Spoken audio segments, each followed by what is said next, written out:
In 1979, a group of elderly men walked into a retreat center. 1 week later, they walked out stronger, faster, even biologically younger. And there was no medication, no intervention. The only thing that changed was the way they saw themselves. We all carry assumptions about what's possible in life, that our limits, physical, mental, emotional, are mostly fixed. But what if they're not? What if our mindsets are contributing to what's making us sick? What if many of us are living in mental prisons that were built by cultural scripts, not biology? Today's guest believes that many of our greatest limitations aren't just physical or emotional, they're perceptual. And when we stop questioning our limits, they become self-fulfilling. Her work has shown time and again that how we think is one of the most powerful biological forces in the human body.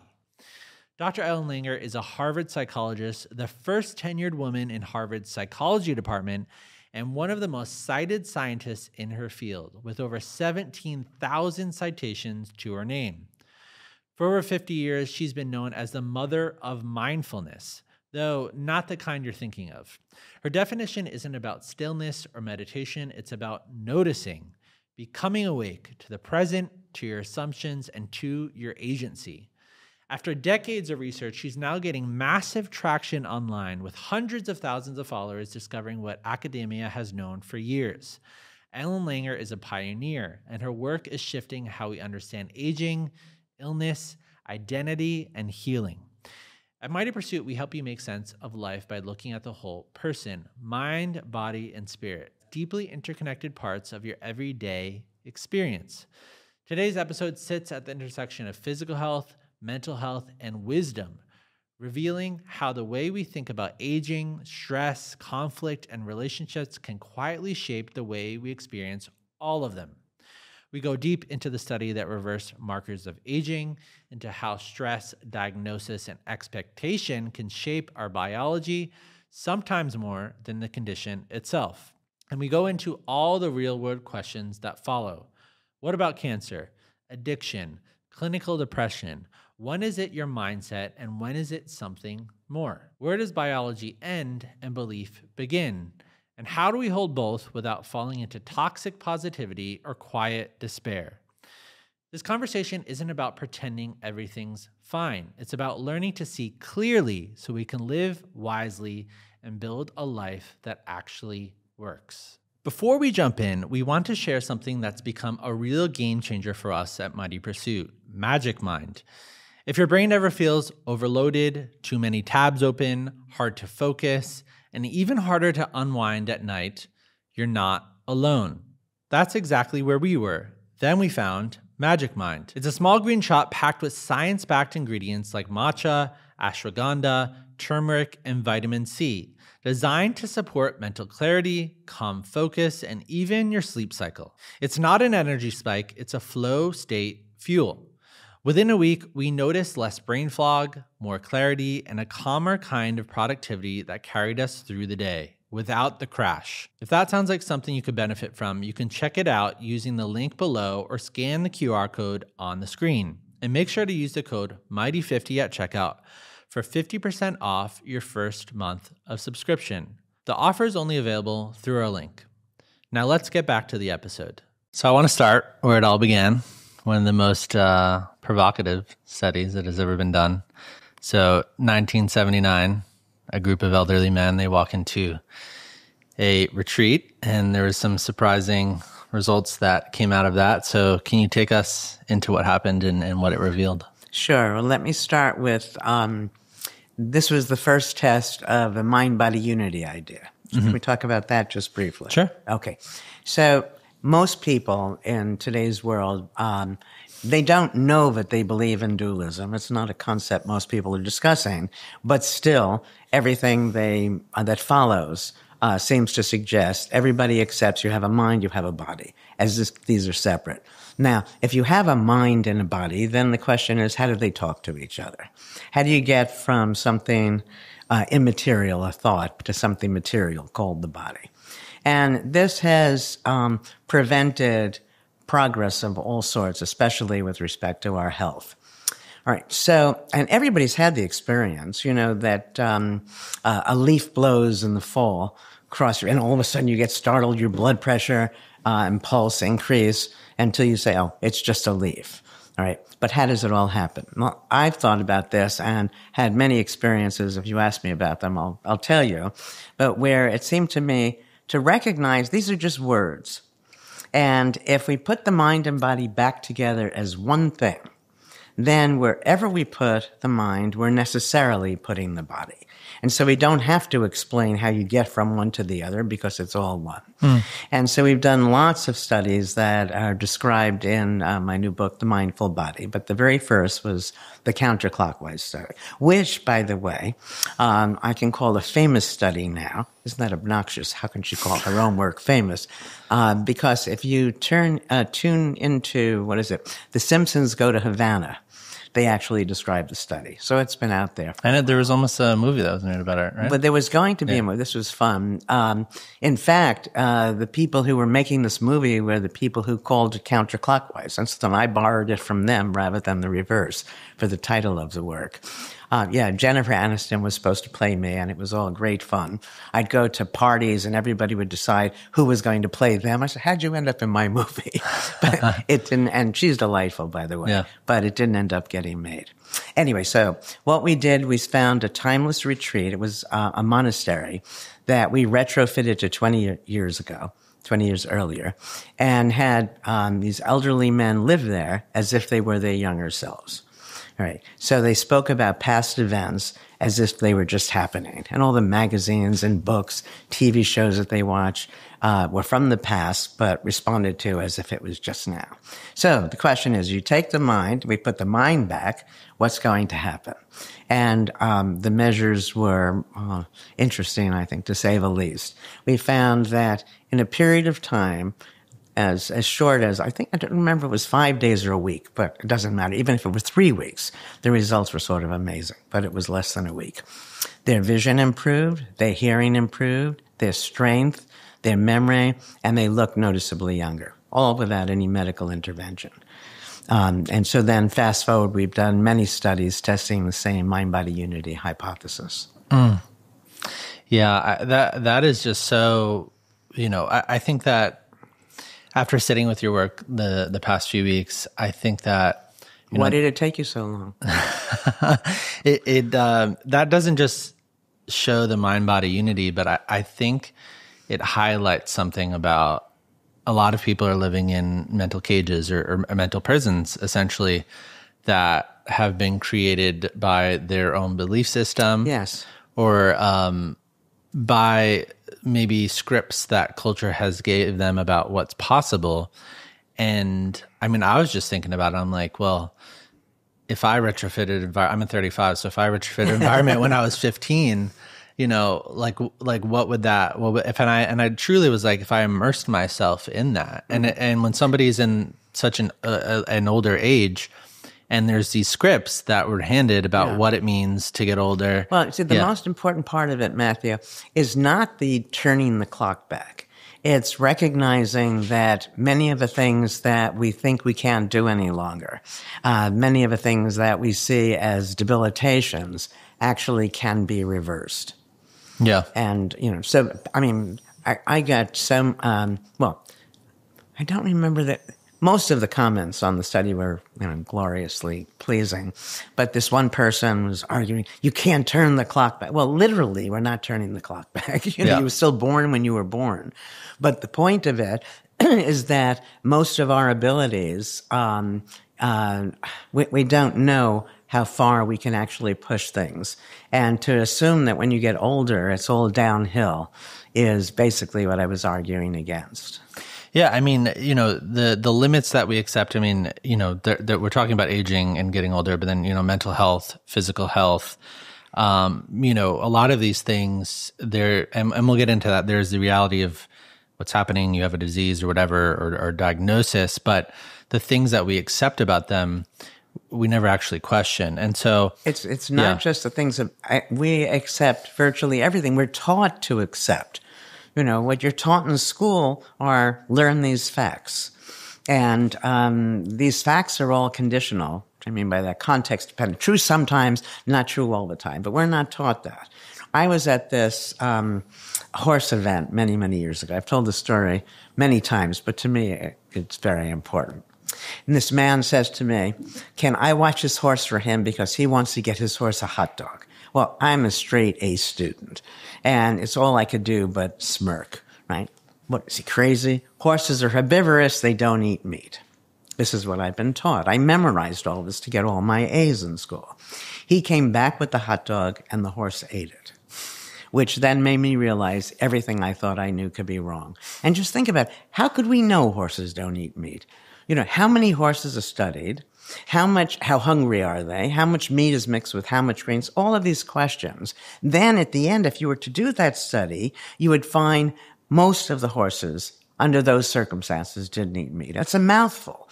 So instead, it's simply reported as horses don't eat meat. Science doesn't give us absolutes. Science only gives us probabilities. But the probabilities are translated into absolutes. We mindlessly buy them and live according to them and are giving up all sorts of experiences, health and happiness that otherwise would be available to us. You know, you said about how people buy into lots of these things, and the way I see it is that virtually all of us are sealed in unlived lives. Now, the thing is that, you know, so almost everybody is mindless almost all the time. But when you're mindless, you're not there to know you're mindless. So you can't easily turn it around. But every absolute you bought into is limiting what you see and do. One of the favorites that I've now made so everybody knows the answer, but hopefully they understand the larger point to my asking the question. So Matthew, how much is 1 + 1? This is what everybody knows to be absolutely true. 3. No, it's 2. 2. Okay, and that's what people are taught unless they've heard me to speak about this. Well, it turns out 1 + 1 is 2 if you're using a base 10 number system. If you're using a base 2 number system, 1 + 1 is written as 10, but who cares about number systems? You add 1 cloud plus 1 cloud, 1 + 1 is 1. You add 1 wad of chewing gum and 1 wad of chewing gum, 1 + 1 is 1. You add 1 pile of laundry to 1 pile of laundry, 1 + 1. Somebody sent me one the other day. If you add 1 pizza to 1 pizza, you have 2 pizzas. But if you add 1 lasagna to 1 lasagna, 1 + 1 is 1. It's just a bigger lasagna. So in the real world, 1 + 1 doesn't equal 2, as or more often as it does. Now, the point of that is everything we think we know can be wrong. When you know you don't know, you tune in. When you think you know, and not only that, if you thought, you know, you asked me, or I ask you, how much is 1 + 1, and you say 1, for example, then I look at you like you're an idiot. And and if I understood the power of uncertainty, I'd say, Matthew, how did you come to that? And you'd say, well, you take 1 wad of chewing gum, add 1 wad of chewing gum, 1 + 1 is 1. So we're taught these absolutes. Once we have these absolutes in mind, we don't have to pay attention anymore. If you knew what I was going to say next, why bother listening to me? So the bottom line to, and the top line to all that I've studied is the power of uncertainty. We don't know. We can't know because everything is always changing. Everything looks different from different perspectives. Now, people know they don't know, but they think they should know. So what you do, you genuflect to the person who's acting like he knows. You're afraid to engage and so on. But he doesn't know. She doesn't know. They can't know. Again, because everything is always changing, everything looks different from different perspectives. So you need to adopt a universal understanding of uncertainty. Then, not knowing is a good thing, because that motivates you to be inquisitive, curious, to explore the world, to see everything anew. And when you're doing that, when you're noticing new things, which is the essence of being mindful, the neurons are firing, and 50 years of data, it's a long time, shows that it's literally and figuratively enlivening. Yeah, I mean, the word that you've... I'm only letting you speak so I can have a sip. I mean, the word that you've used, this word mindlessness. And so can you define what that is and why it's dangerous? Sure. Well, when you're being mindless, you're no better, no different from a robot. And, does a robot have choices? No. Does a robot feel happy? No. You're, excluding life's rich experiences. And when you're mindful, now, when people hear the word mindfulness, we probably should clear this up because many people confusing. think meditation. And meditation is great. It's just different. When you meditate, you take yourself out of the world to sit quietly for 20 minutes twice a day. When you're mindful, as we study it, and also mindfulness is a practice that you engage in to result in post-meditative mindfulness. So meditation isn't mindfulness. It's what you do to become mindful. What we do is available to everybody instantly. And it follows very simply from knowing you don't know, but that it's okay not to know. So 2 ways of becoming mindful. Top down, accept the power of uncertainty, accept that you don't know, and then everything is potentially interesting. Or bottom up, a way of convincing yourself, open the door to go outside and notice 3 new things. 3 is not holy, it could be 5, 2, whatever. Notice 3 new things about the person you live with or work with. Notice 3 new ways of doing whatever you're doing. And each time you do this, it becomes brand new. You do this often enough, and then you go to the top down, realize that you don't know and not knowing is good. So what % of the population 100. It lives in mindlessness? Yeah, sadly, virtually all of us, almost all the time. Now, so for me, it's different from most people. I've been studying this for so long. Every time I'm mindless, I go, yes, I'm right. So it has that, positive little kick to it. But I say virtually all of us, almost all the time, are not there. We're taught not to be there. Your parents tell you, here are the rules, here are the way you do things. Schools reward you endlessly for having the answer. You get ahead in many businesses, but not to the very top, you see, because the way to get to the top is you have to come to something new. And that requires that you be mindful. Yeah, I mean, so with all that in mind, I kind of want to take people on a journey because there's just so many ways that this shows up, and you outline a lot of those in your most recent book, where quite literally it feels like we could either just deliberately make ourselves sick or at the very least contribute to our own sickness. And so in that way, with mental health, physical health, even relational health, yes, it becomes this kind of like self-fulfilling prophecy. Exactly. So in writing The Mindful Body, first it started as a memoir. So I have lots of, I was going to say lewd, but they're not lewd, but it's several very personal stories in it to help make the points based on all of the research. It changed from a memoir to more like my mindfulness book, but with these personal stories. So one of these stories, this laid the groundwork for the mind-body unity theory. So I was married when I was obscenely young. Don't tell anybody. So you'll have to read the book to see how old I really was. But then I got married again for the general public when I was 18 and a half. We go to Paris on our honeymoon, and I order mixed grill. On the mixed grill was pancreas. I asked my then husband, which of these things is the pancreas? He was more sophisticated than I, and he points to something. I'm a big eater. I eat everything else. Now the moment of truth, and I still can't figure out, Matthew, why I thought being married meant that I had to eat the pancreas. But it felt to me that that's what a sophisticated grown-up does. I start eating the pancreas, and I literally get sick. He starts to laugh, which is not what you should do on honeymoon. Probably never. But anyway, why are you laughing? He said, because that's chicken. You ate the pancreas a long time ago. So I made myself sick. Many years later now, my mother has cancer, also a pancreas story. I'm the only person I know who has 2 pancreas stories. She had breast cancer that had metastasized to her pancreas. Well, that's the end game. So the medical world, assumed she was going to die. They stopped exercising her limbs and treated her as if, any moment she would die. And then magically, it was totally gone. So somehow I made myself sick, she made herself well, and that set the stage for 50 years of research for me to try to figure out what was going on. Yeah, I mean, those things we would, say are, spontaneous remission. And, you had a whole part in the book talking about that idea. Well, and we act as if this is a very unusual case. And we really have no idea. There are lots of people who don't want to go to the medical world, lots of people who can't afford medical care.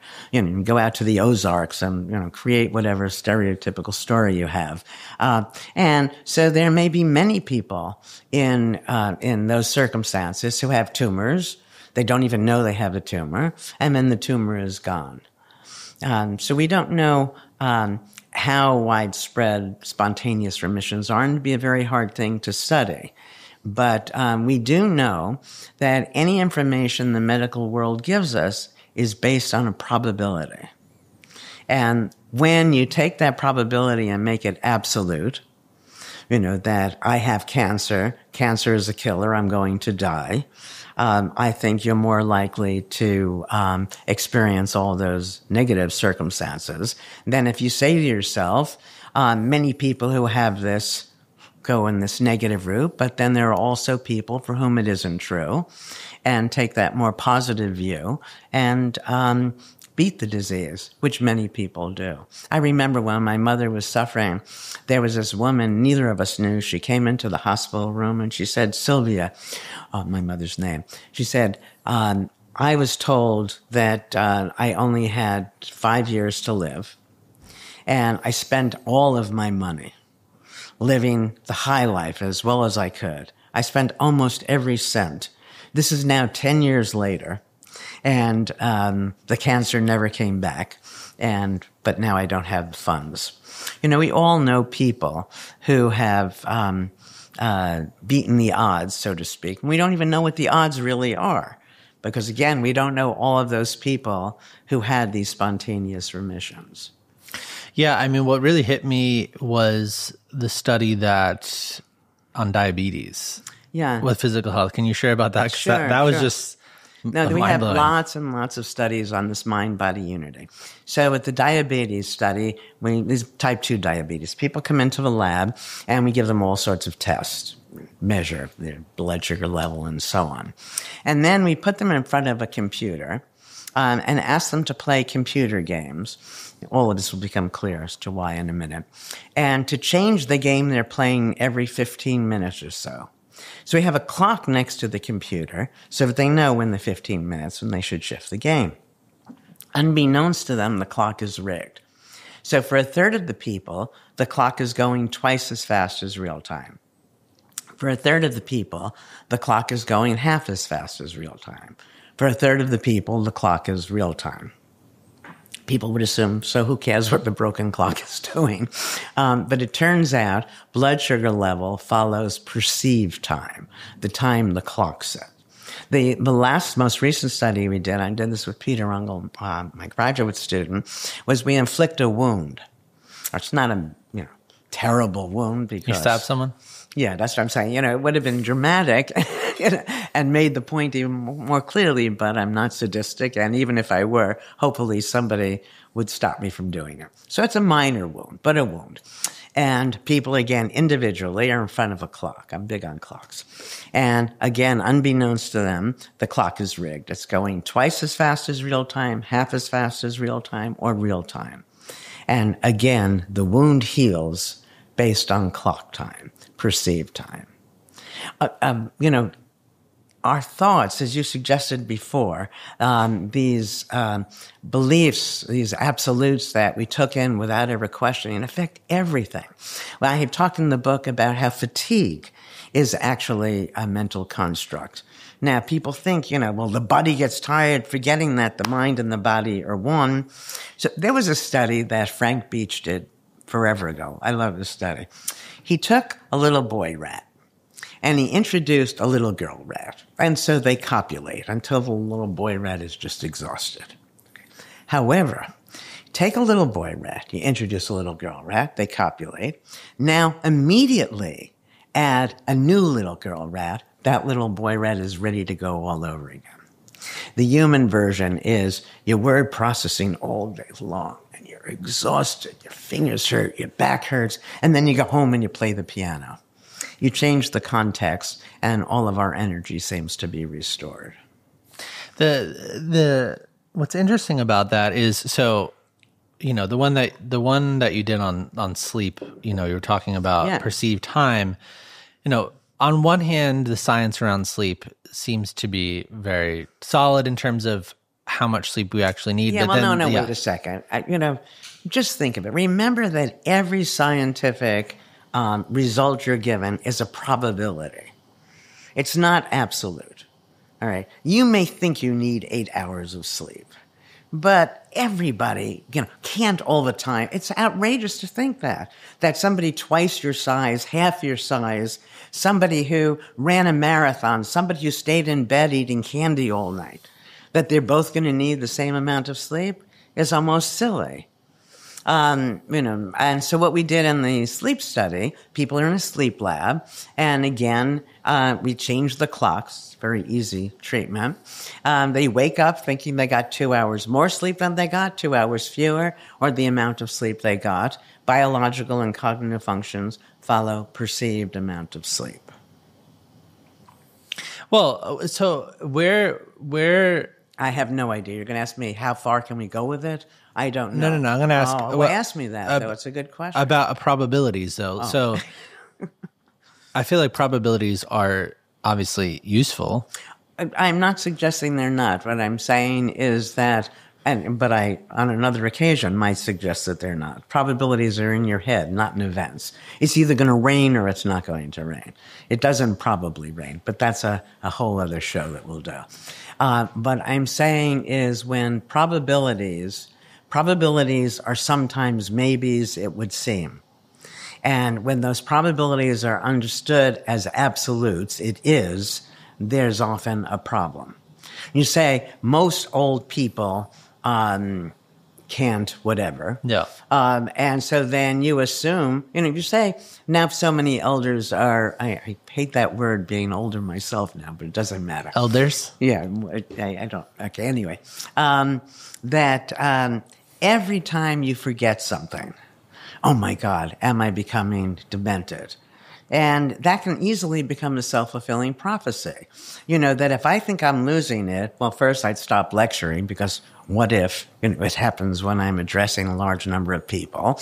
I withdraw a little. I might even stop reading because I start to think I'm not going to remember what I've read anyway, so I have to keep reading the same page over and over again. And slowly, it takes its toll. I teach this health class at Harvard, and I teach it on Tuesday and Thursday.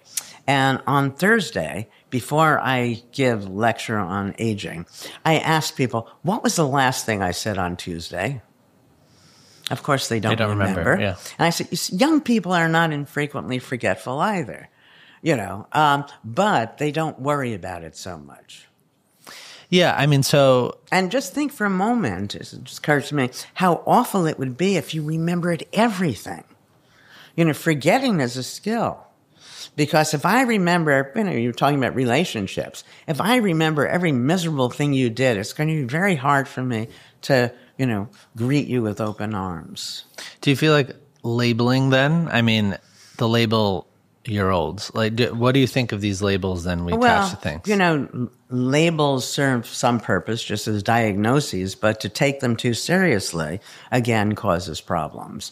I personally, I'm 78 years old. I don't have any sense of myself as 78. In fact, not that long ago, somebody dear to me saw me helping an old woman, and she said to me, honey, you're probably 10 years older than she is, which I didn't realize. So my desire, perception of my abilities is not influenced by my age. Now, certainly, there are age differences. And I talk about one study that we did. This was an archival study, where the hypothesis was that people who work in uniforms will age better because they're not given the age-related cues that dress provides. So, for example, if I went into Neiman Marcus and I went to buy a miniskirt, do they still sell miniskirts?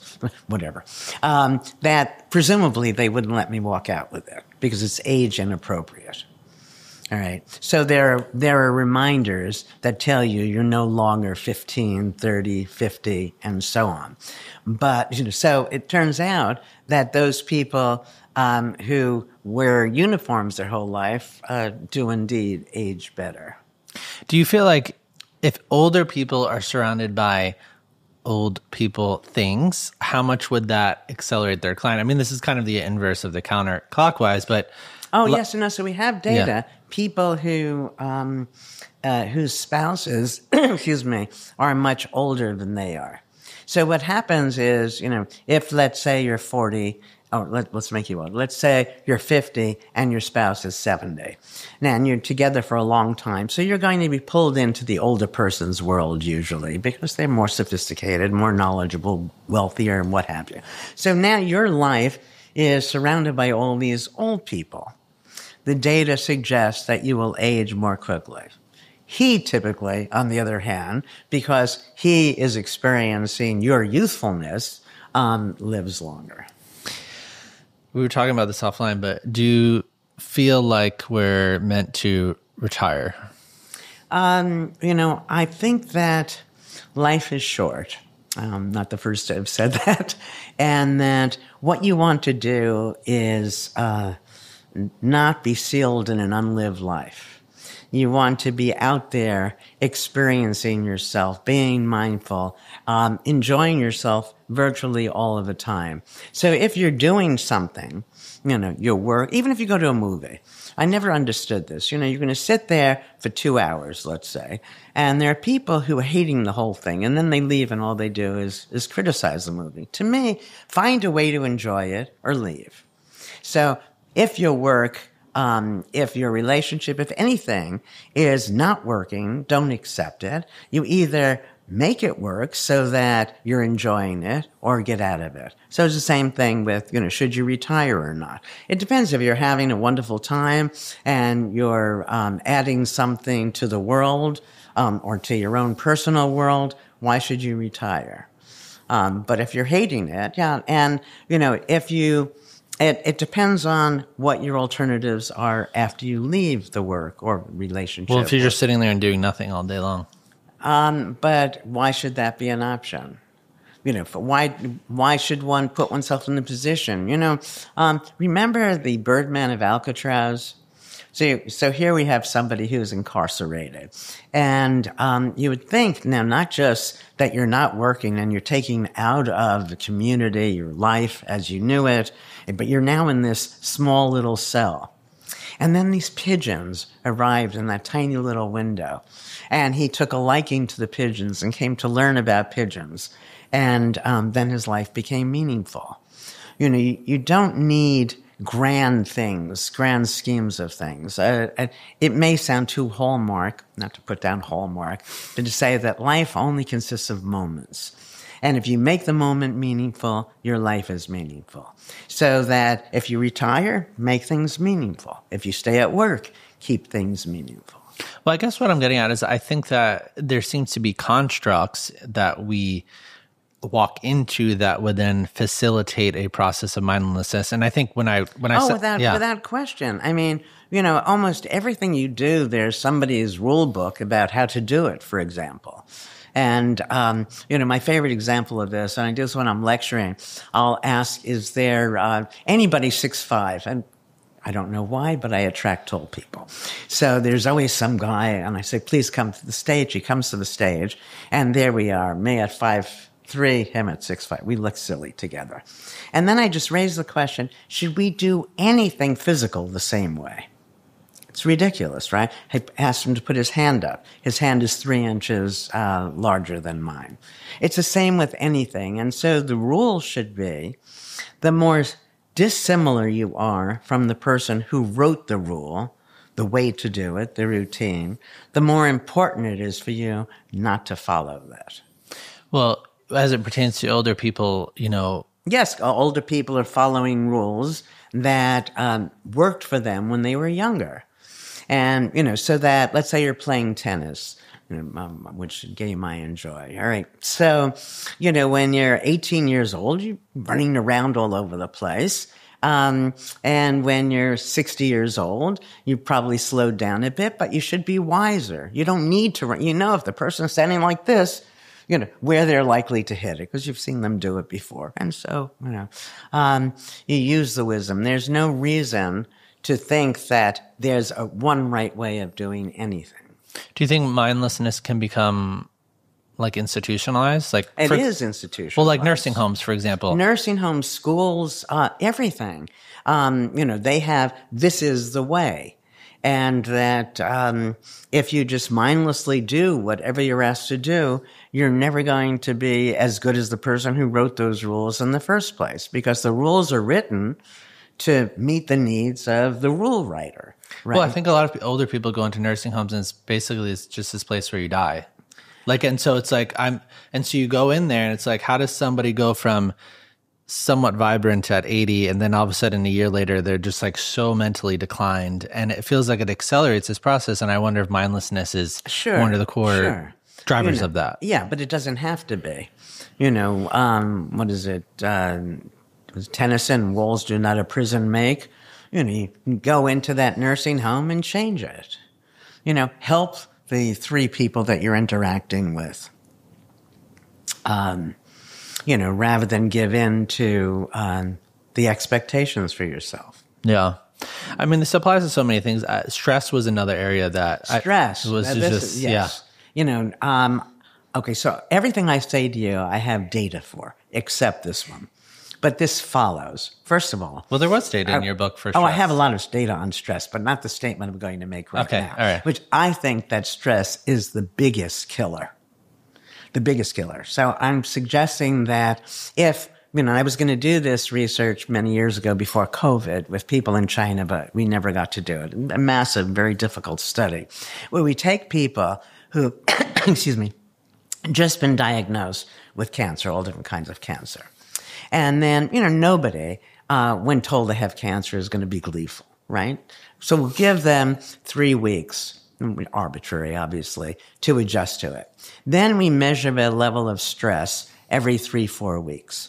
My belief, no data, my belief, though, is that over time, that stress will dictate the course of the disease over and above genetics, certainly nutrition, and even treatment. Now, nobody, years ago, the medical world didn't think stress mattered. Now you'd be hard pressed to find somebody who doesn't believe that stress matters. Now, and I imagine that if you ask, you say somebody has tuberculosis, pick whatever disease. Somebody has COVID, doesn't matter. And now you have somebody who has COVID who's stressed, somebody has COVID who's totally relaxed. How long will the symptoms of COVID last? I think most people would guess that the person who is at peace, everybody in some way knows that stress is now bad. Okay. Stress is psychological. I'm pointing to myself, and all of a sudden I represent stress. Events don't cause stress. What causes stress are the views you take of events. If you take a single-minded negative view, of course you're going to be stressed. So I have, several one-liners that people might find useful. One is, the next time you're stressed, ask yourself, is it a tragedy or an inconvenience? It's almost always just an inconvenience. I banged the car, I burnt the dinner, I missed the appointment, so what? And so then you immediately come back inside yourself and feel better.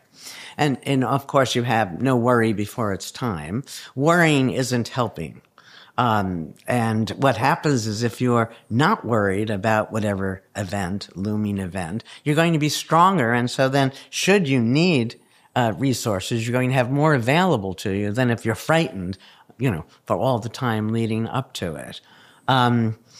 It was interesting. So I mentioned tennis before. I did this thing. I've been doing this for maybe 30 or so years, where you're playing with somebody and they hit a terrible shot. And you know then they're driving themselves. How could I be so stupid? I'm incompetent. I can't play. Whatever things we tell ourselves. And I take the person aside and say, hum. Just hum. Next time you screw up, just hum, because when you're humming, it seems to me mutually exclusive with this negative self-talk as a way of just getting past it. I think almost all of the upset we experience is a function of this negative self-talk, which is all much less likely the more mindful you are. So if it is the case that stress is the major killer and stress is psychological, then that, again, makes clear how much control we have over our health and well-being. Yeah, I mean, I think about somebody who has to work 60 to 70 hours a week, and then on top of that, they're like, oh okay, my God, I'm working. But wait a second, though. There was an old Disney film. I show a little clip of this in my health class. Whistle while you work. It's very sweet, but there's a lot of wisdom that's out there that we ignore. We have the notion that work has to be stressful. My work isn't stressful. No, you say, okay, what do I know being a full professor at Harvard and so on? But there's a way to approach whatever you do to make it more fun. Was it Tom Sawyer who's fools his friends? I'm not sure I've got it absolutely right. It's a long time ago, but into painting the fence for him, right? And wasn't he smart? But they're enjoying themselves. And so you get everybody to do things for you, then what are you going to do with yourself? The only way you feel good about yourself is to be having these challenges, these experiences. Otherwise, you might as well be in that nursing home that you experienced.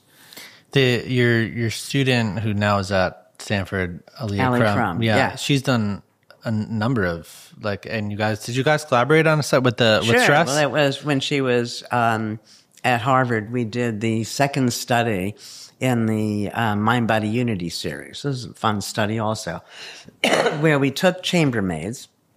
And the first thing is to ask the chambermaids, how much exercise do you get?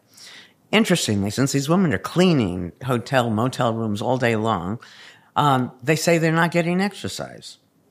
And that's because they see exercise, as the Surgeon General does, as what you do after work, because he sits at a desk all day long. And after work, they're just too tired. So simple. We divide them into two groups, and we randomly teach half of them that their work is exercise. Making a bed is like working at this machine at the gym, and so on. So you have two groups now. One that believes their work is exercise, one that doesn't realize that. We make sure neither group is working harder than the other. They're not eating any differently. We've taken many, many measures before we start this. We find those people now who've changed their minds and see their work as exercise, lost weight. There was a change in body mass index, waist to hip ratio, and their blood pressure came down just by changing their minds. I mean, I think, all this stuff it's fascinating and compelling. I think it does raise a million questions in people's minds, though. I mean, so if you would take physical health, for example, and look at physical health, mental health, it's all health. Yeah. So let's, we've established how labels can be limiting, but let's just say you actually do have cancer running rampant in your body, and you don't get a diagnosis or label it. That would be problematic, no? Maybe yes, maybe no. I don't know. It depends on what happens once you label it. If you label it and you're told you have stage 4 cancer, and in your mind that means you're going to die any minute, I'm not sure it's an advantage. If you label it and that means there's a treatment you can undergo, then sure, you're better off labeling it. The treatment that's likely to be effective. But if someone says stage 4, and that's based on probabilities, would it be delusional to live as if, even from a grief standpoint, even for time you have left with your family, to live delusional of this isn't going to happen? And so, no, I don't know that you want to say it isn't going to happen, because we don't know that any more than we know it is going to happen. Certainty. All I know is that if I found out I had a month to live, I hope that I wouldn't waste my time complaining and being depressed about it. I'd try to fully live. None of us know how long we're going to live. right? You can get hit by a car tomorrow. And in New York, that's probably not, no. So what you want to do is, if you're alive, you want to be alive. Does that seem strange? Yeah, I mean, it's so these things have become so intertwined of like label and then it means this, or I mean, even I think about depression or addiction. Well, but again, what you have to remember, whatever the label represents a probability, not an absolute. That means there are some people who have the same symptoms, so to speak, don't follow the predicted course of events. And True, why not try to be one of those people? To beat the odds. Yeah, well, yeah, and the odds, Again, that's the discussion we'll have the next time I come on. Yeah, so then if someone is actually clinically depressed or someone is actually addicted, they have markers of addiction, they deeply struggle with alcohol or drinking, how might you help them modify their mindset about these things? Yeah. Okay, well, some of this is radical and probably won't go over well, but nevertheless, well, let's hear it. I'm here. I'm going to say what I believe. First of all, if I said to you that here's Joe, Joe is extremely anxious, stressed, unhappy, and then he does X, and then he feels better. Sounds like X is a very rational thing to do. Right. Mm-hmm. But now when we say X is, alcohol, then all of a sudden it becomes bad. So the first thing is in my mind, is rather than saying you're worthless because you do this thing, to make people realize that their behavior makes sense or else they wouldn't have done it. And that means they're strong and smart rather than pathetic. But there are other things that they can do to achieve the same end without the negative side effects. That's one. Number two is, and we do this we've done lots of studies with chronic illnesses, and we can say chronic conditions, it doesn't matter, chronic personality things, addictions, or as we typically understand, chronic illnesses. When somebody has a chronic condition, a chronic illness, they typically believe that their symptoms are going to stay the same or get worse. They believe that chronic means there's nothing that can be done about it. All chronic means in the medical sense is the medical world can't do anything about it for you. That doesn't mean there's nothing that can be done. Okay, now, when you have symptoms, when you have anything, nothing goes in only one direction. The stock market doesn't go up like this, a straight line. It goes up and it goes down a little, goes up. Right? You have pain. You think you're in pain all the time. Nobody is in pain all the time to equal measure. But you don't pay attention to that. But therein, that attention provides the cure for you. To recognize that, gee, it's changing. Right now I'm not in as much pain, for example, as I was a moment before. Why might that be? So what we do is we take people with various diseases and we call them throughout the day and simply ask them, how is the symptom now? Is it better or worse than the last time we called? And why? Now, the why is the crucial thing, because the why then engages them on a mindful search for why it is that I feel a little better right now, which itself, I've been doing this for a very long time. The early research, we make people more mindful, they live longer. The neurons are firing. It's literally and figuratively enlivening. So they're doing good things for themselves, regardless of whether they can figure out why. So what happens here? The first, when you have a chronic illness, you feel helpless. So now with this treatment that we call attention to symptom variability, all of a sudden you're doing something for yourself. It doesn't conflict with anything medical. This can be in synchrony with any medical treatment you're taking, or while you're waiting to find out, is that tumor malignant, for example, or benign. All right. So you feel better. You see it's changing. You're asking, why is it better or worse right now? It's engaging. And then I believe you're more likely to find a solution if you're actually looking for one. So we did this with real disorders: chronic pain, arthritis, multiple sclerosis, stroke, Parkinson's, and in each case, get very positive results. And I developed this basically because I was looking for a way for you to give yourself a placebo. So placebos, this is our strongest medicine.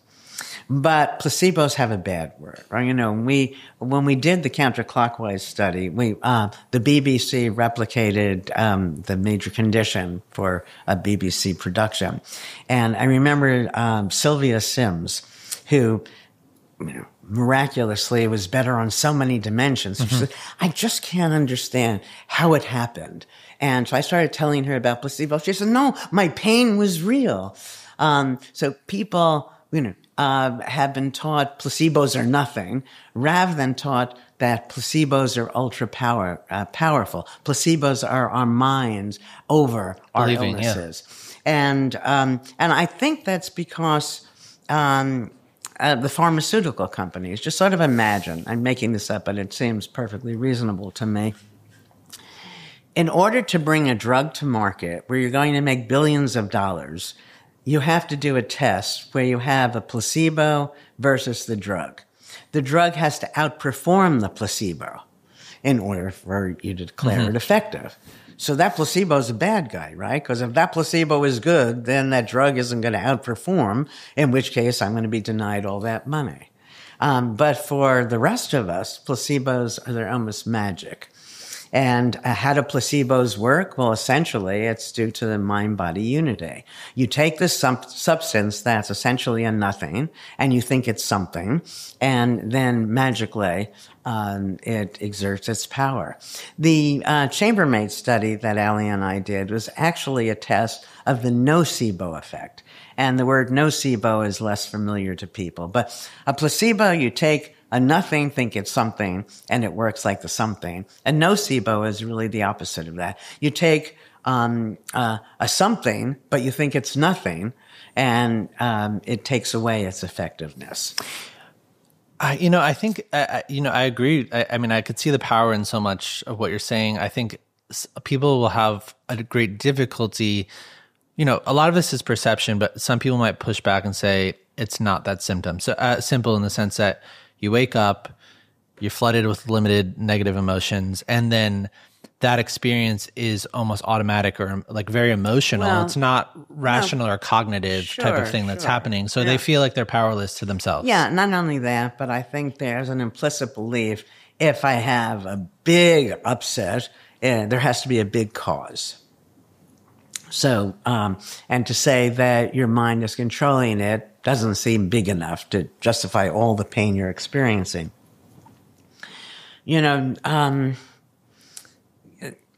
Next time you're not sure, go thread a needle. You're in great pain. Go thread a needle.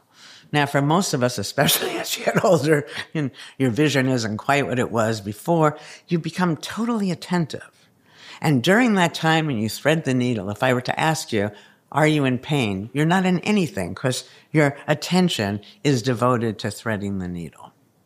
And, just to see that our attention is determining much of this is why they prescribe mindfulness for certain mental health treatments. I think, no matter what you're doing, no matter what, speaking at a podcast, playing golf, reading a book, eating, you're doing it mindfully or mindlessly.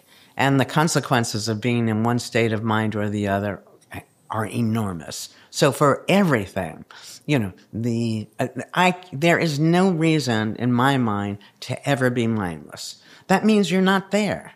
And if you're going to do it, show up for it. What do you make of the so-called negativity bias in the brain? I don't think there's a negativity bias in the brain.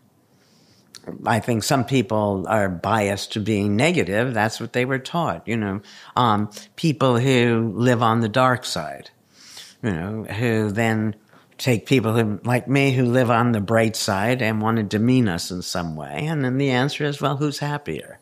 I don't know who decides what side is dark or light. All I know is that if you think there's no way, then chances are there's no way. And that even if it turns out that this thing you're approaching or trying to do is not easily done, maybe never done, the doing of it, the trying, is exciting. Yeah, I mean, we've had so many guests on here across disciplines, and they're all wrong.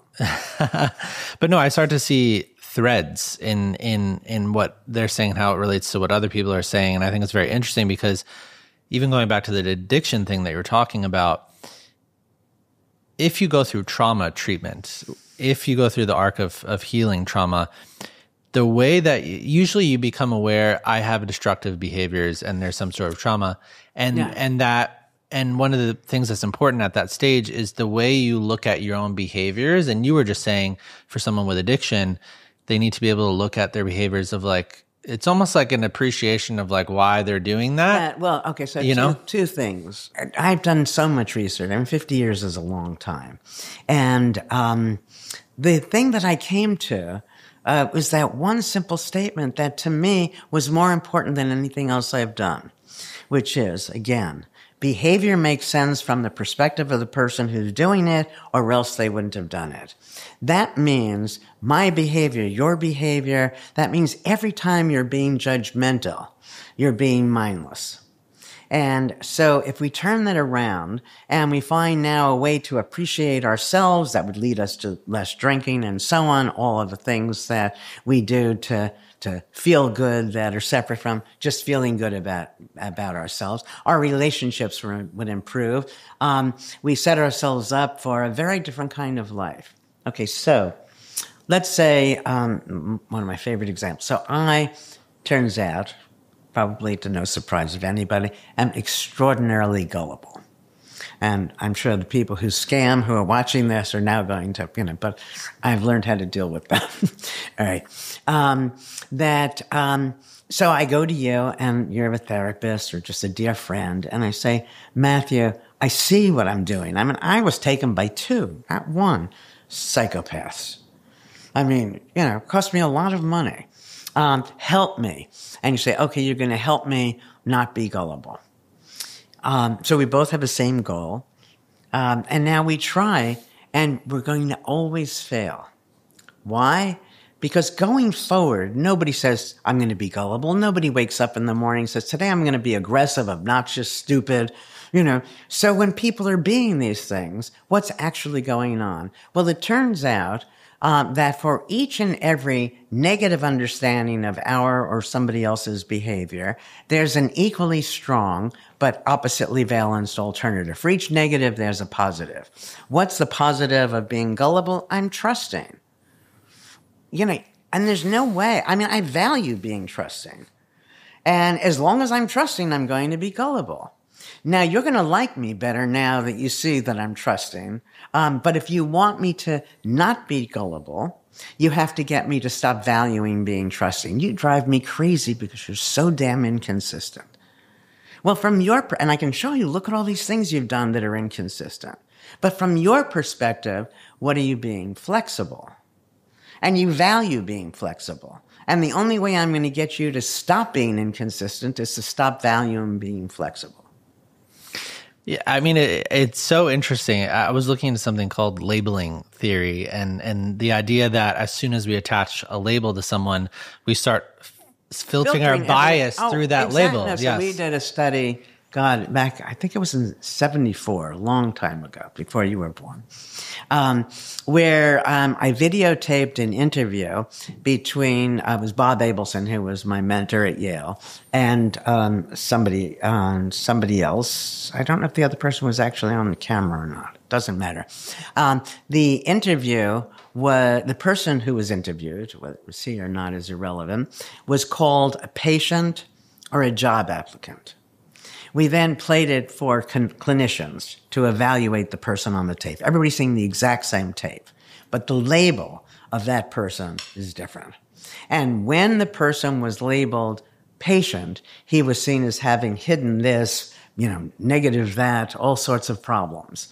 When he was labeled job applicant, he was seen as well-adjusted. Everything can be, that's what we have to understand, is that the world is ambiguous, and we disambiguate it as if that's the only way it could have been understood. And then we, attach ourselves to that understanding. It's also, it's the case that everybody does hypothesis-confirming data searches. You have a view. So people, you don't want to ask yourself, how am I awful? Because no matter who you are, you're going to find evidence for how you're awful. But if you ask yourself, how am I wonderful? You're also going to find evidence. So you want to ask yourself the more uplifting questions. Seek and ye shall find is another way of understanding. Yeah, I mean, there's a lot of ancient proverbs about how, words change worlds. And I mean, based from what you're saying right now, I think that is, we underestimate the truth in the fact that a simple label. No, it's not. I don't think it's underestimating the truth. In fact, I think it's overestimating as true any particular statement, as if that's the only way it could have been understood.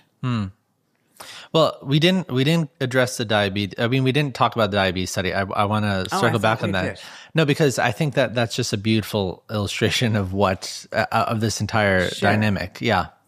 Yeah. So can you share about that? Well, I'm not sure where you're headed with that, but no, the idea that there's people that got a diagnosis of diabetes, but diabetes are markers. And you're talking about the borderline effect. Yes, exactly. With the labels, this plays right into it. Yeah. So no matter what you're doing, what you're measuring, there's always a group that falls right below it or right above it. Mm-hmm. So we can say intelligence. Okay, so you're given an IQ test, and there's got to be some cutoff point. All right, so let's say the cutoff point is 65. I don't know what it is these days. And you get a 64. Somebody else gets a 66. Nobody in their right mind would think there's a meaningful difference between those two numbers. 60. You could have sneezed. You misread one question. What's the difference? Nevertheless, as soon as you're given that label, it tends to become a self-fulfilling prophecy. So, now you're labeled as mentally deficient. You take yourself to task every time you don't know something. You stop reading difficult things, entering discussions, because after all, you've self-labeled as being less than, while everybody else is growing and you no longer are self-induced. And it's the same thing for disease. So for all diseases, there's a group that falls just above where they're going to tell you you have it, and just below where they tell you they don't have it. Those two groups are, again, like 65 and 64 or 67, 60, whatever it is, are the same statistically.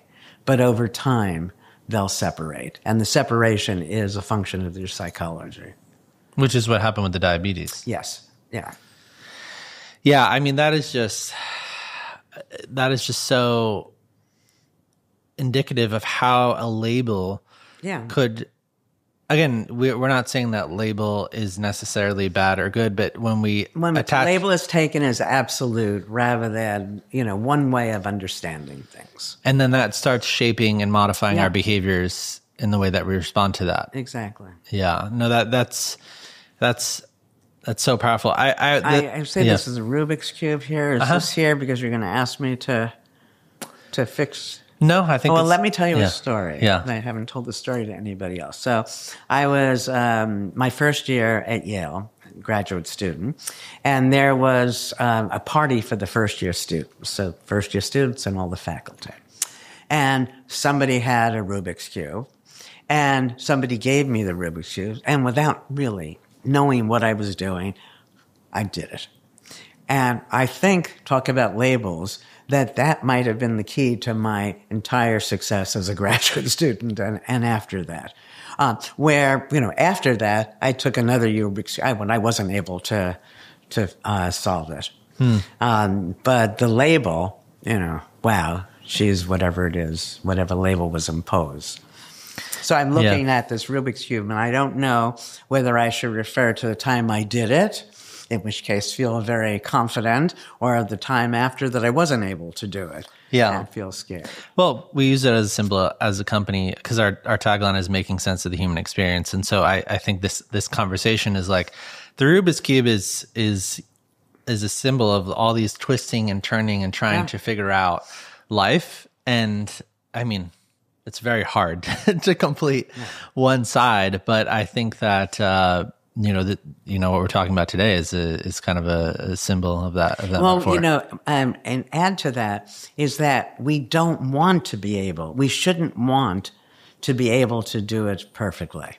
Everybody seeks perfection, which they're not going to achieve anyway. But all tasks can be done imperfectly, mindfully, or perfectly mindlessly. So an example I'm fond of. You're a little kid. You're in an elevator. You're trying to reach that button and you can't. And the adult you're with picks you up and you press it. Next time you're in that elevator, you're getting a little closer, but you still can't reach. Pick you up.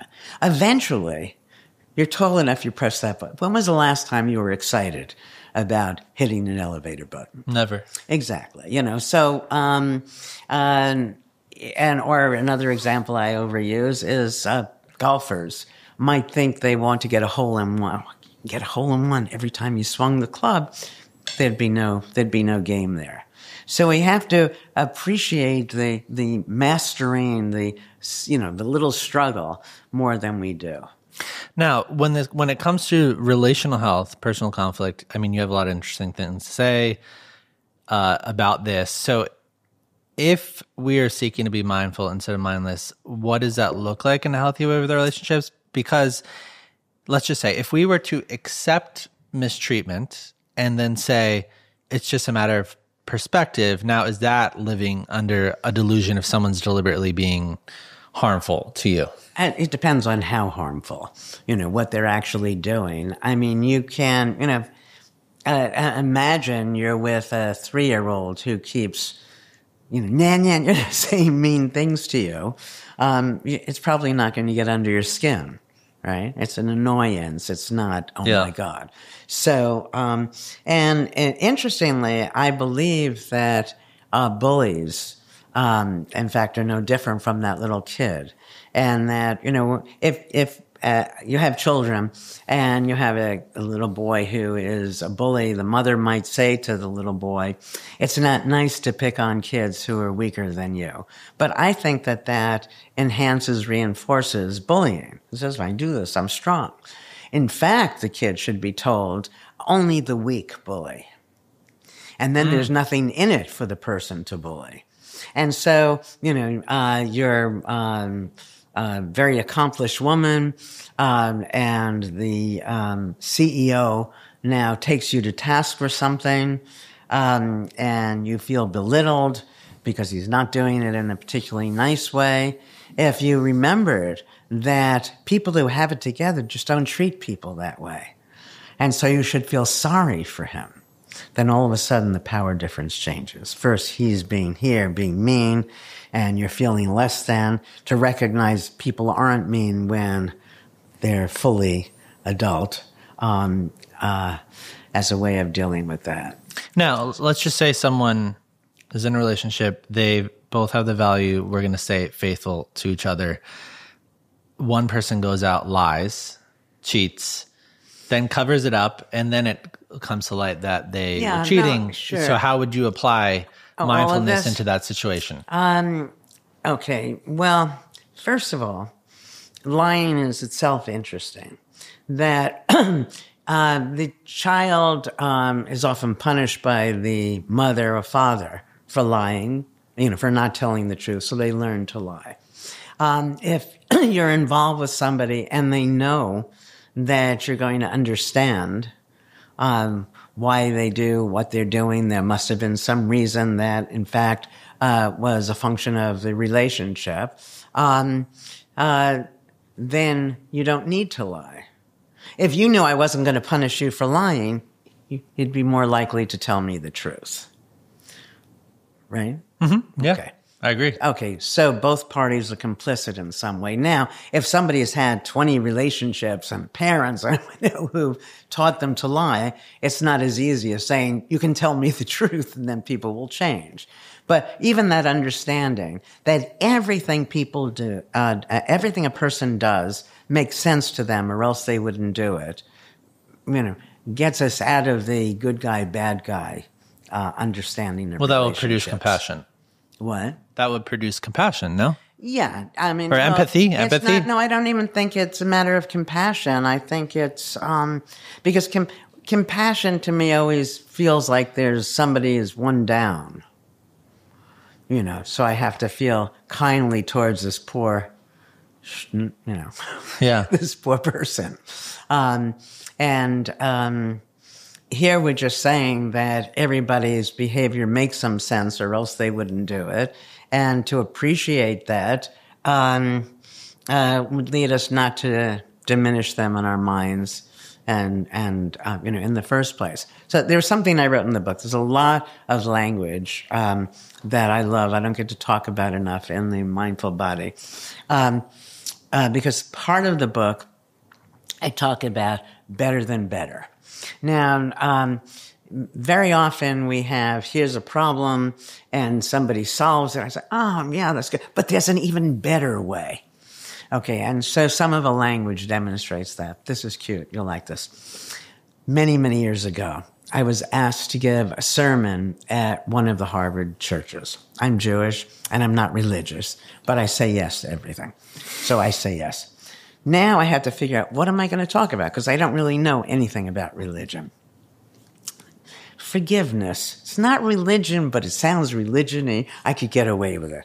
So I start thinking about forgiveness, and I come up with something that was actually sacrilegious, which is, if you ask 10 people, is forgiveness good or bad, what are they going to tell you? It's bad. I mean, it's good. It's Sorry. good. It's It's good, good. If you ask 10 people, is blame good or bad, what are they going to tell you? Blame is bad, right? But you can't forgive unless you first blame. Well, that's interesting right there, that our forgivers are our blamers. Do you blame people for good things or bad things? Well, you blame people for bad things, but things in and of themselves are neither good nor bad. So what do we have here? We have people who see the world negatively, who blame and then forgive. Seems to me hardly divine. And there's a better than better way, which is to understand that that behavior made sense or else they wouldn't have done it. I don't want anyone to ever forgive me. I'd rather that they understand. How do you pair it with, maybe I need to get out of this relationship? I'm not suggesting that anything is simple. Any of these changes are simple. What I'm suggesting is that it's worthwhile making these changes to live a full life. We shouldn't deny our emotions, but we also have to understand that emotions are choices. And most of us don't. And most of us, or people too frequently think, you made me angry. You're making me miserable. The only person who's making me angry or miserable is me. And when I recognize that, and then I change my understanding of the whole situation, I can stay or I can leave. There's no right answer. You don't know if you leave the relationship, are you going to be happier or less happy? But all I know is that most people, sadly, are miserable. The number of people on antidepressants is scary. And so with that, it's, I'm single. If only I were married, I'd be happy. I'm married. If only I were single, I'd be happy. I'm not working. If only I were working, and so on. And I don't think those things are the things that make us happy. We make ourselves happy. We make ourselves miserable. I spend a lot of time in Mexico. It's a lovely place. Where we are, and these Mexicans, they're phenomenal. They're all happy, every day, good morning, good afternoon, good evening, and I spend a little time there, then I come back to Cambridge. Cambridge is a wonderful place in the United States, right? And I say good morning, good afternoon, and people look at me like I'm crazy. Now, these people who are doing all of this good morning, good afternoon, good evening, are making almost no money Yet somehow they seem, by and large, to be happy. So, people think, it's interesting, in this culture, people think you need to have a lot of money, you need to have power, people step on each other, fight with each other in order to achieve that, with the end result of wanting self-respect. And you don't need any of that to have a self-respect. You don't need the money. You don't need the power. You want the power so that other people will respect you. So then that can translate into you respecting yourself. And I'm telling you that all you need to understand is that what you're doing makes sense, or else you wouldn't do it. And that self-respect returns, even if you're being bullied. You said that emotions are choices. Yes. Okay. Do you think the initial emotion is a choice? Yes. Well, no. Yeah. It depends on whether we're talking about from the actor or observer's perspective. Okay. So most of us act like we have no choice over anything, but there are always choices available from somebody else looking in. And so if you recognize that you do have choices, then you feel differently about how you behave in this world and what you experience. So, I think this is really interesting. So if someone... This is the only thing? That you think is really interesting? No, I think the whole conversation is interesting. But I think if someone is in bed and they're depressed and they're like, I can't get out of bed, they would probably be like, that's my emotion. Those are my emotions. My emotions are literally keeping me in bed. But then I guess it would be a mindset thing or a mindful thing of like, let me get out of bed and go into exercise. But I think the disconnect there is they feel like they literally can't do that. The problem is not being in bed or out of bed. The problem is taking yourself to task for being in bed rather than saying, the hell with everything. I'm just going to spend the day happily in bed. Rather than I'm going to spend the day in bed thinking that there's something wrong with me for making this choice. So you're not judging yourself. No. There has to be some reason you're doing it. Let yourself do it rather than fight it, because you're going to do it anyway. And you're just going to think poorly of yourself. I told a story. I don't know if it was in this book or not. I hope my friend, I won't mention her name. So this was many years ago. A friend of mine, there was a bird watching thing in the cemetery nearby. It's Garden Cemetery. It's beautiful. And so I called her. It's not my thing, but I thought it was her thing. Do you want to go to it? And she said, I'd love to go, but I can't because I have to finish writing this grant to make some money for her husband who had big medical issues. I said, okay. We got off the phone. I knew she was going to go, but she didn't know. Eventually, she calls me back. She says, she's having too much trouble with the grant. She can't do it, so we might as well go on the bird walk. And I explained to her afterwards, Eva, if you had enough respect for yourself, all you needed to do was to say, I really want to go on that bird walk. So I'm going to do that, and I'll write this grant later. Then what would have happened? You would have done just what you did, go on the bird walk, but afterwards you wouldn't feel incompetent, making it that much harder to do the writing. We virtually always do what we want to do, take responsibility for it, and who decided we shouldn't do it? Who decided what the right way to be, what to wear, what to eat? All of these things that we've been handed. I mean, it was only a few years ago that you couldn't wear white before the summer. So on June 20th, you were breaking some law. These are just every decision about what is, or every is, was just a decision made by a group of people at an earlier time that met their needs. Another name that I almost called the mindful body was Who Says So? And there's part of me who thinks we should all go back to, 3 years old or however old we were, where, who says so? To recognize that everything is mutable. Everything. And that means that if something doesn't work, change it. but we tend not to.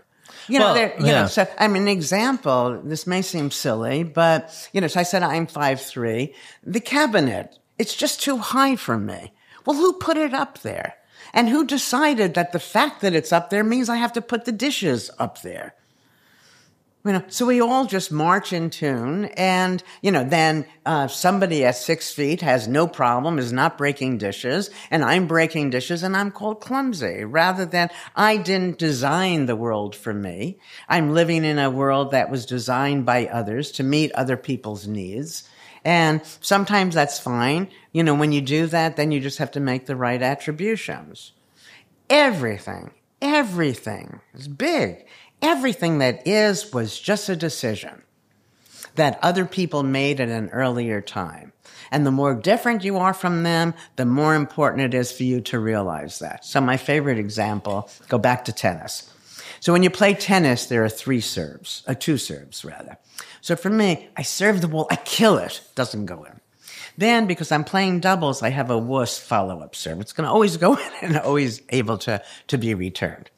If I ruled the world, Matthew, there'd be 3 serves. The first one, I kill it, doesn't go in. Now I've learned from that. I throw it up for the second serve, and I kill it, and my serve is going to get better and better, and I still have my follow-up third serve. Now, no one in their right mind would think the gods handed down from the heavens the rules for playing tennis. So every time you're not as good as others, it may just be that the differences between you and the people who created it are creating that less than competent performance or not facilitating it. In one sense, I mean, this does make sense of a lot of aspects of life, but then there are aspects where I don't know if I necessarily agree. Let me give you another example. Let's just say we walk to the top of this building, and you're saying the thing, not absolutes. If I were to jump off the top of the building, would I assume maybe I'll levitate in the air, or would there be this isn't okay. Let's go back a step. I am not promoting people doing these ridiculous things. What I am trying to make the point that we have no idea what our limits are, and we're severely limiting ourselves across the board. Well, gravity is a limit. Yes and no. That gravity doesn't exist in certain environments, and certainly out of space. Well, gravity on Earth.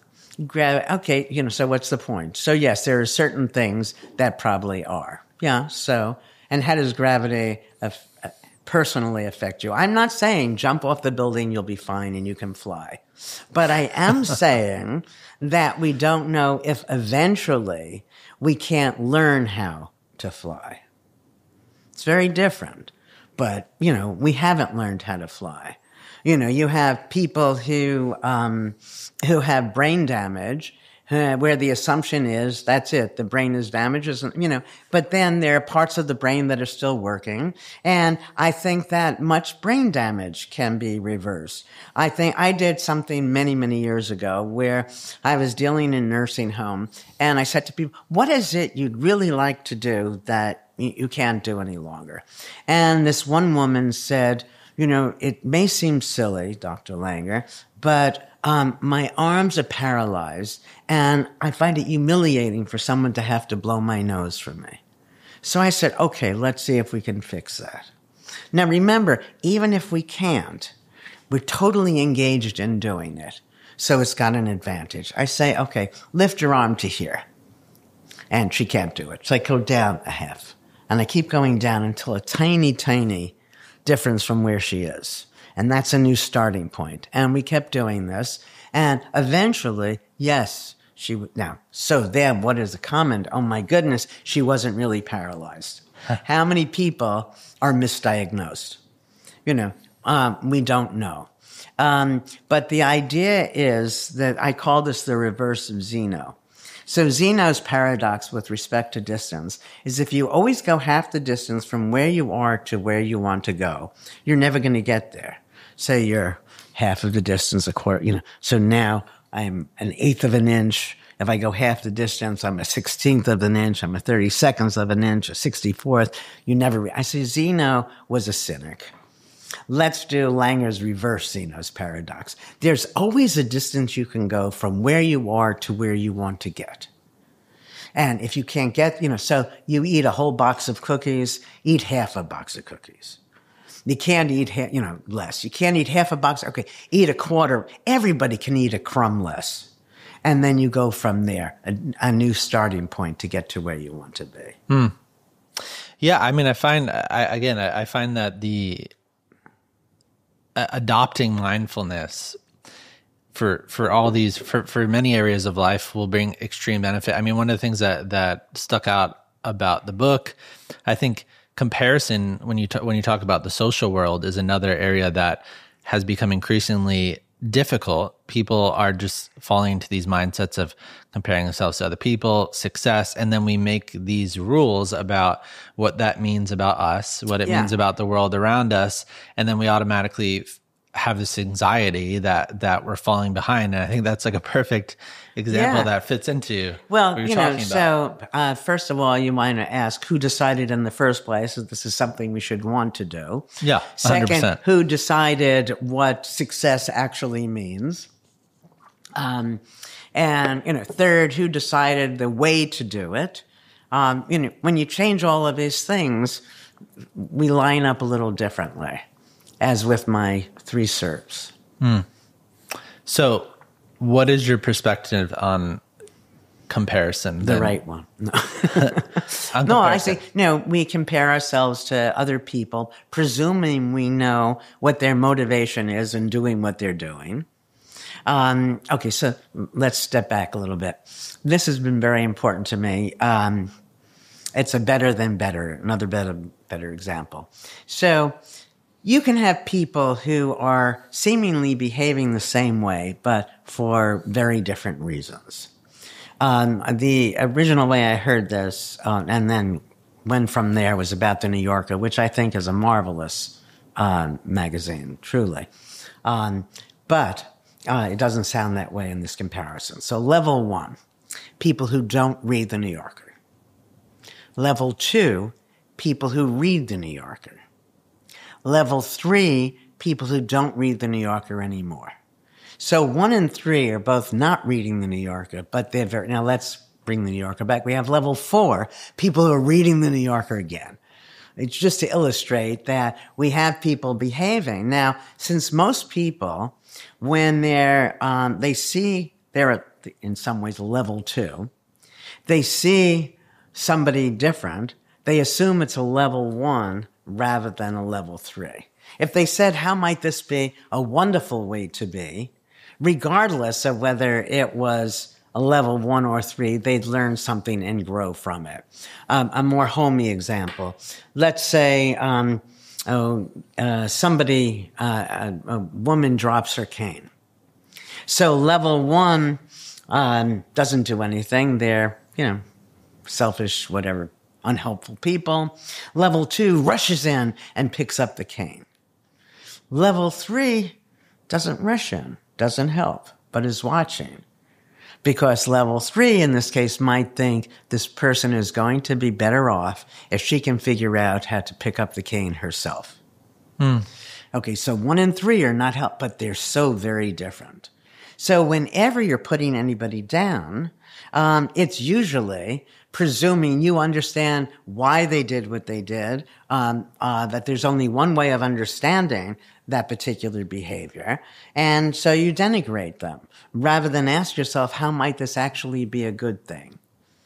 Yeah, I mean, I think that cuts right through. I mean, for example, when you compare yourself to someone who is seemingly successful or looks a particular way, we carry the assumption into that person is happy with whatever they're doing, or we know why or they that they chose can to do only that. do what they're doing. So you get older, and I tell you, I've written so many research articles, and it just doesn't do a whole lot for me anymore. I can still write them, but now if I were more typical, not paying attention to why I'm doing what I'm doing, you say, oh, here's this young upstart who published 10 articles, forget about books, I do plenty of those, 10 articles, and I only published 2, I can feel, well, I'm past my prime, and that's what happens as you get older. And now I need to start publishing. Yeah. Well, rather than realize it was a choice that, that was made. Things change as you get older. You value things differently.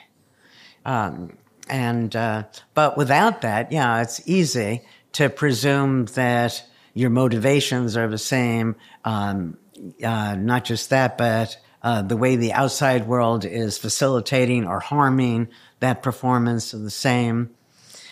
You see somebody sitting, it doesn't mean at that moment they're not capable of jogging, I think the most ridiculous, results of this with in terms of self-sabotage, even if you look at the Olympics with these documentaries and stuff like that, what's really interesting is people who place second, third, fourth end up getting very depressed because they didn't place one. But you're 2 out of the entire world right, yeah. And now you're depressed. Oh, no, you can make yourself miserable. I remember when I was young, and there'd be student evaluation. So I'm teaching a course of over 300 students.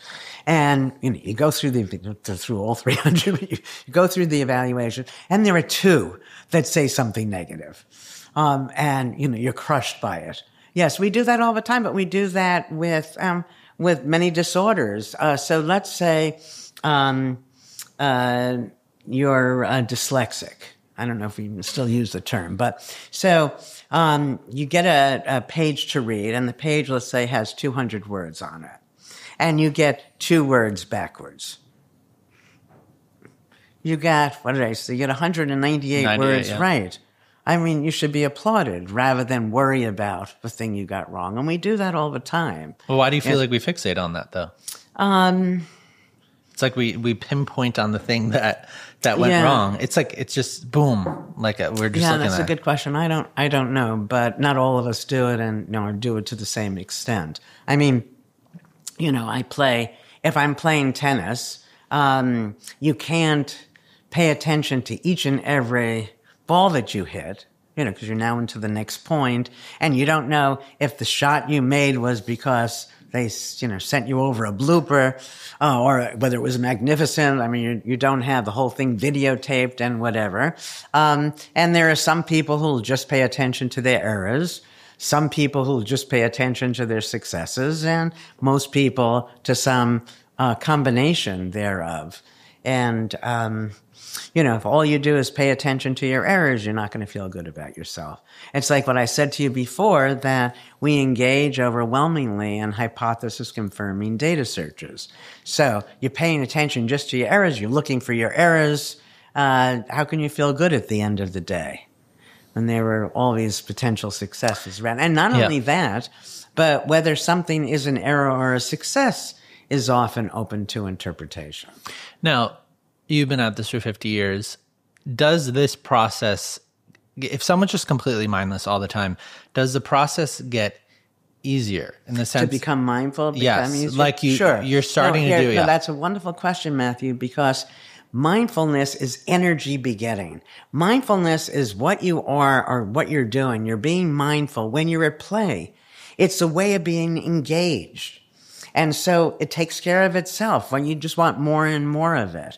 People misunderstand because they often confuse mindfulness with thinking, and thinking's gotten a bad rap. Thinking is fun too, but thinking feels hard because part of that becomes, what if I don't get the answer? And there's no right answer when you're being mindful. You're just noticing new things.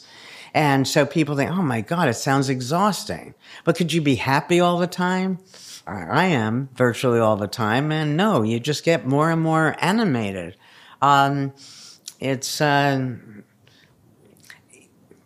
way you want to be. You see people who feel passionate and you say, gee, I wish I had something to feel passionate about. And go back to the Birdman of Alcatraz, feed a pigeon, that just notice new things about something and it becomes more interesting. So, yeah, and I think that we said before that people see work must be stressful, work must be hard.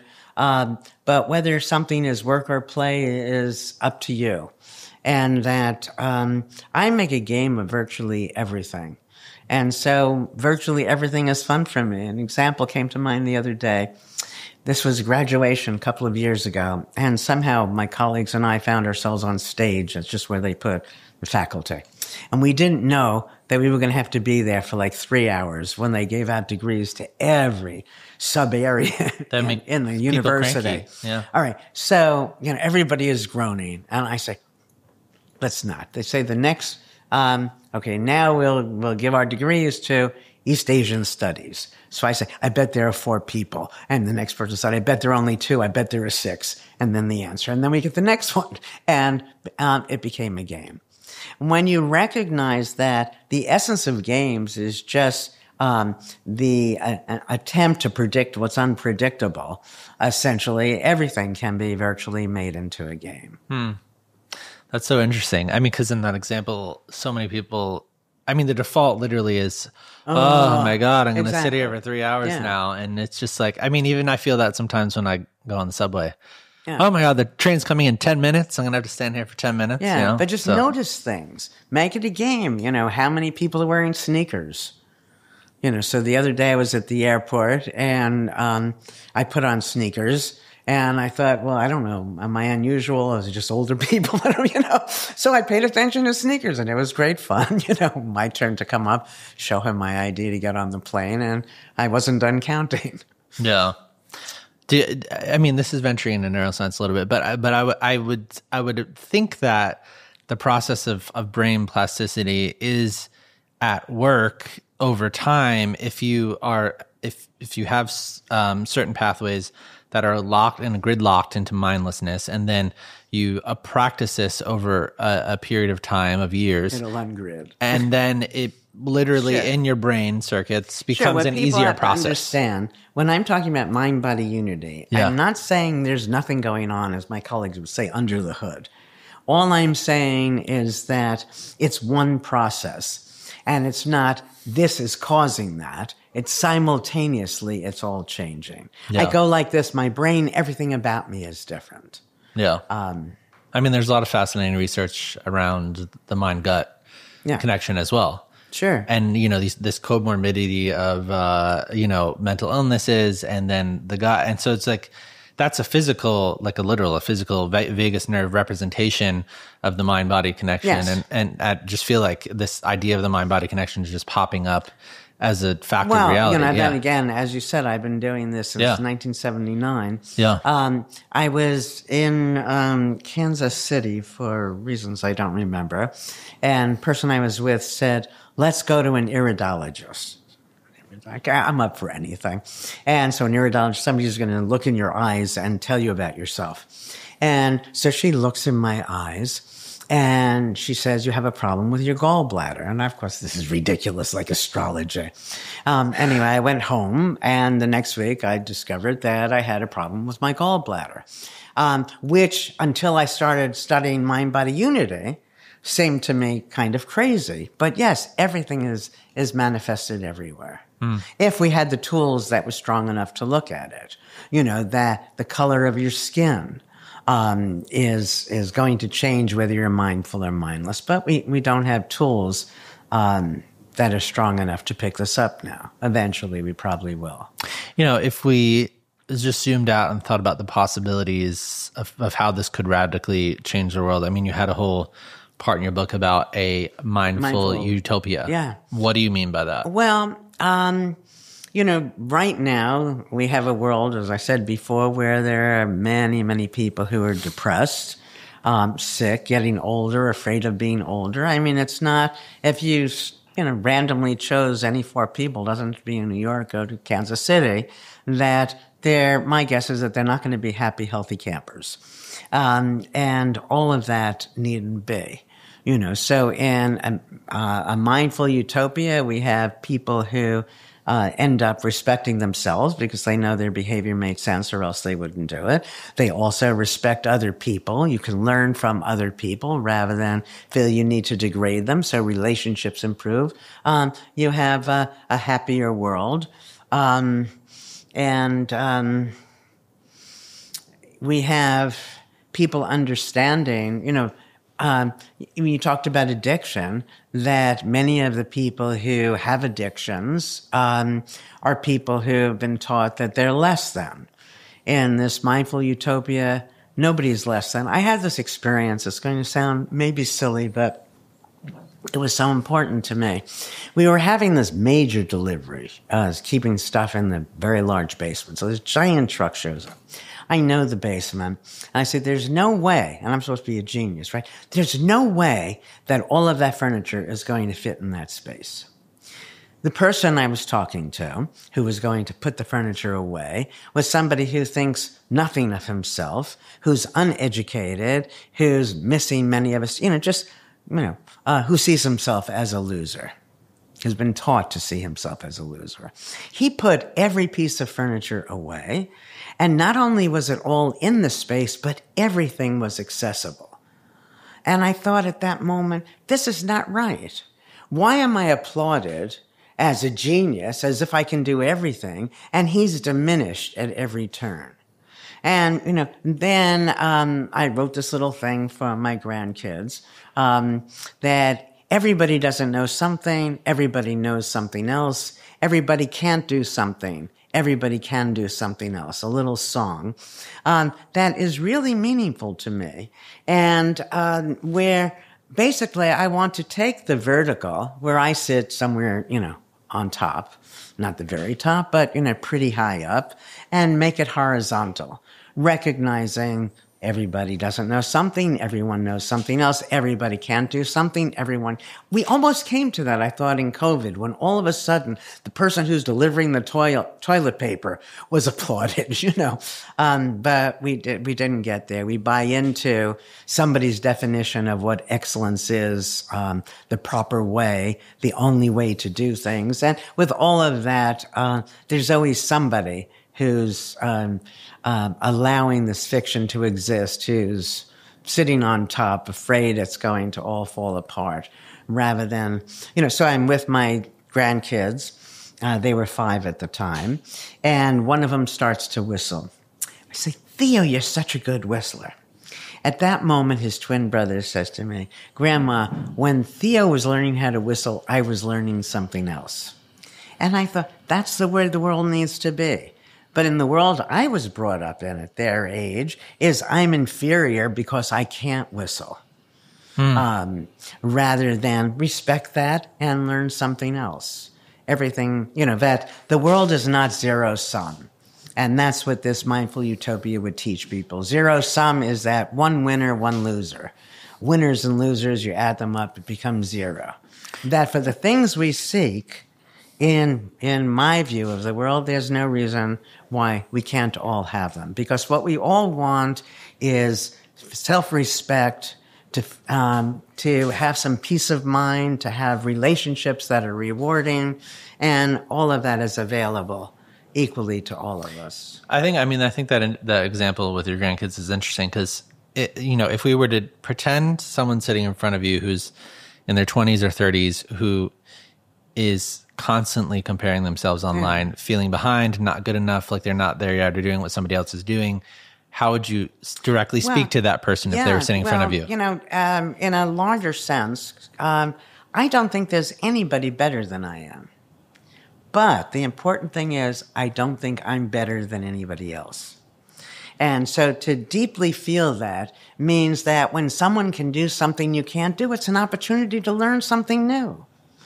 And the fact that you couldn't do it, everybody is doing whatever they're doing at one point in their lives, couldn't do it.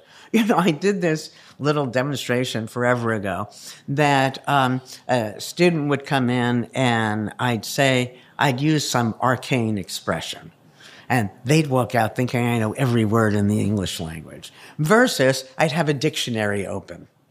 And then I'd use some arcane expression. And they would realize that, yes, there was some point I didn't know the word and now I learned it. And, a learning that's available virtually to everybody. And understanding, again, that you don't want perfection because as soon as you have perfection, you're pressing that elevator button and it's a non-event. So it's the mastering, not having mastered, that's meaningful. What about somebody who feels anxious about being single and they've internalized the idea that they're behind, there's something that's wrong with them, and time is running out? Well, my answer to most of these things is who says so? You look at people who are married. Are they happy? Go into any restaurant, sit down and have a sandwich or a full meal, and you see couples together who aren't even talking to each other. What is it you're envying? What is it that they're doing that you yourself can't do? Again, as simple as it sounds, life only consists of moments. And most people, if they realize it's not hard to make a moment meaningful. So you don't need the anxiety, you don't need the competition, you don't need the comparison, the unflattering comparison. You say that, gee, I can't, whatever. That we have expressions, it's lonely at the top, or you have, in the past when I was young, the girl who's simply gorgeous, who everybody assumes is going out, invited to all the parties, and, who, since everybody's assuming everybody else is asking her out, is sitting at home. We don't know what other people are experiencing. All we know is that whatever we're experiencing is a function of what we tell ourselves. And the more mindful we are, the more stories we can create for ourselves. Not fictions, ways of understanding things. And that, I was living in San Francisco and I was young, and there was this procedure. It was to buy a rubber suit. If you put your whole body in this rubber suit, you'd lose weight, which you probably would, because you'd perspire and it'd be a water loss. So this person measured every inch of my body. Okay, writes it down in a column. And then the next column writes what it's going to be. And as soon as the person wrote the next, I felt good. Now, why would I feel good when I haven't changed, in the 10-minute time period? But it was because of what's possible. And what people need to understand is that there's no way of assessing possibility. But to live in a world where you presume whatever is going to either stay the same or get worse is very sad to me personally.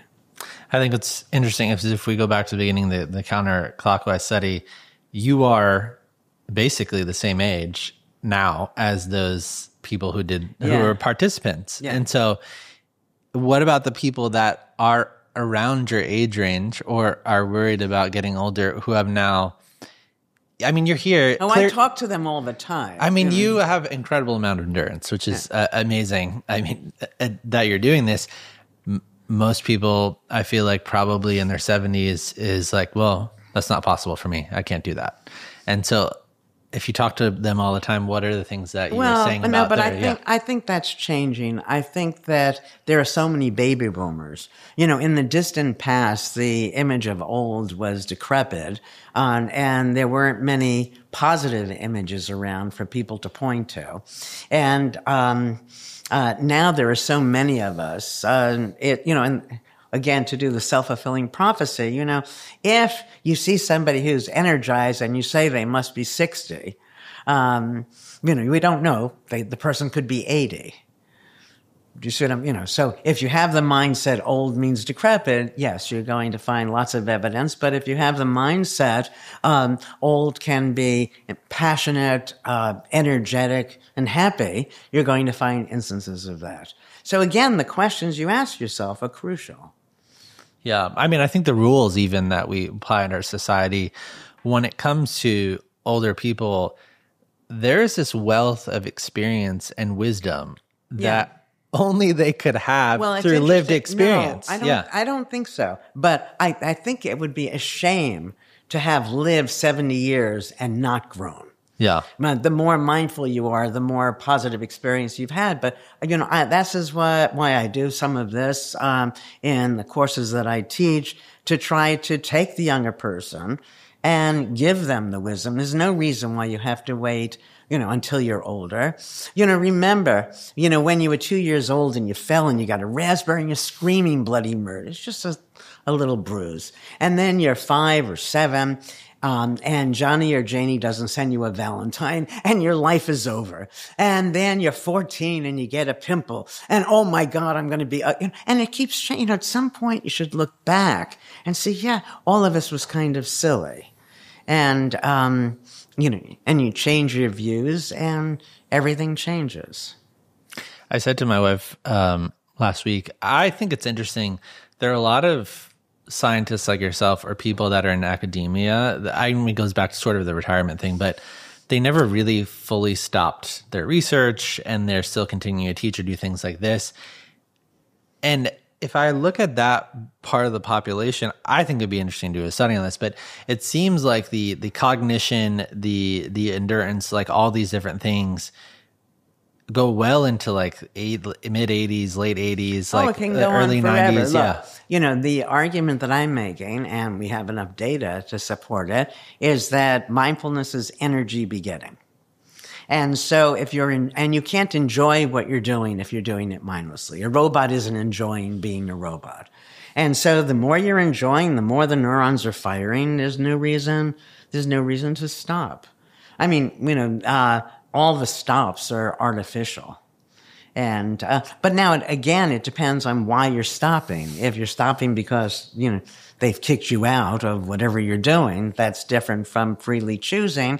And choosing, two very important differences. One, choosing because you presume it's all over, life is behind you, nothing ahead, versus I'm going to go on to do all these other exciting things.